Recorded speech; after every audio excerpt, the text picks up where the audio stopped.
Welcome to the Coming of Age Book Talk.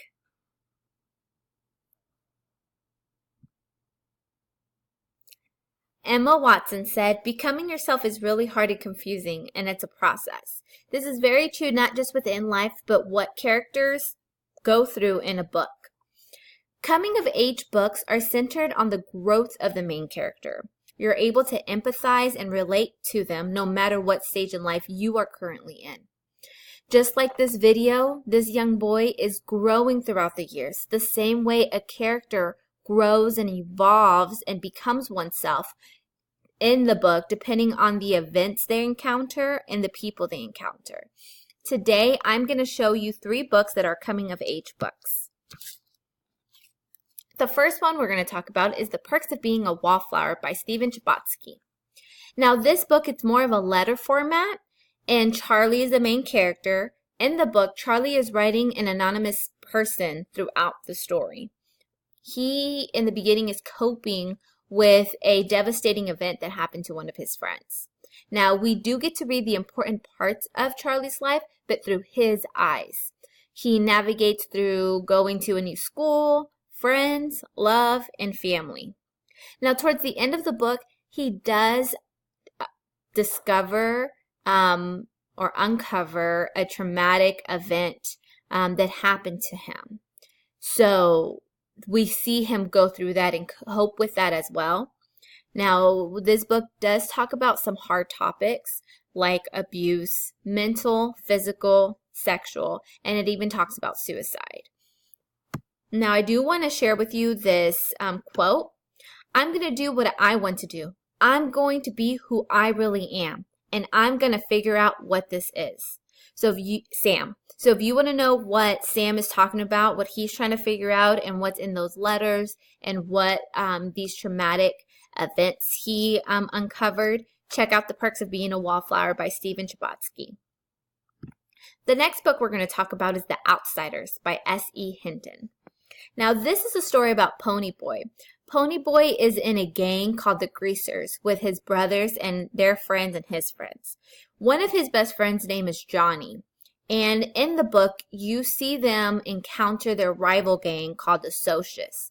Now, the Socius are known as the rich kids who kind of are into trouble a lot, and they seem to get into it with the Greasers. Now, unfortunately, Ponyboy and Johnny find themselves in the wrong place at the wrong time kind of situation. And from there, they make a choice.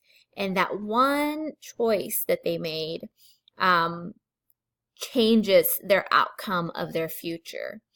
So it's something that it's unlike their character, but they basically had a choice to make. And it changes their whole future. I did want to share with you something that Johnny said in the book. It says, 16 years on the street, and you can learn a lot, but all the wrong things, not the things you want to learn.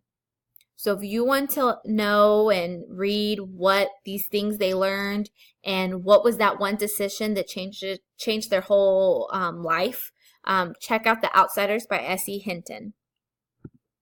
Now, the last book we're going to talk about is Monster by Walter Dean Myers. Now, this book is more of a screenplay format. It does have some journal entries in there. Stephen Harmon is an aspiring filmmaker, so that explains why it's in a screenplay format. Now, he's into screenplays and he's engaged in that within school. But in the screenplay, he's talking about how he is facing 25 years to life in prison. Now, this is because he's accused of being involved in a robbery that ended up with someone being killed. He swears he didn't do it. He said he had nothing to do with it. The problem is there's witnesses testifying that he had some involvement. So he's really trying to see if he's really the monster that everyone says he is, or is he truly innocent? This is something that Stephen said in the book. "Tomorrow we start our case, and I don't see what we're going to do. I hear myself thinking like all the other prisoners here, trying to convince myself that everything will be all right, that the jury can't find me guilty because of this reason or that reason. we lie to ourselves here. Maybe we are here because we lie to ourselves. So see what the outcome is for Stephen and see if he is truly innocent or is he a monster like everyone says he is. Check out these 3 books. They're 3 great books. Enjoy them and see how you can relate or what you can take from them for your life and your situations. Take care. Bye.